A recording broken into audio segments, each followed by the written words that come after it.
जब आपकी सही मुकम्मल हो जाए तो अब आपको हलक करवाना है। यहाँ बहुत सारी दुकानें हैं हल्लाक की, सालून। हो गया काट दिया उधर पूरे तक। ऐसी कई जगहों में कई दुकानें हैं सालून अलबरका। तो अपनी जहाँ अगर आपकी रहाइश है वहाँ भी हो सकती है दुकान, वहाँ भी आप करवा सकते हैं बाल।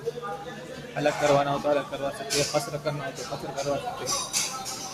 लेकिन यहाँ सारी चीज़ें, भूख लगी हो तो खाना भी खा सकते हैं। यहाँ तरह तरह के खाने भी मिल जाते हैं, जो भी आपको खाना हो, जैसे पैसे दोगे वैसे खाना मिलेगा। तो अब हम यहाँ, चूँकि रात देर हो गई इसलिए खाकर ही जाते हैं यहाँ से।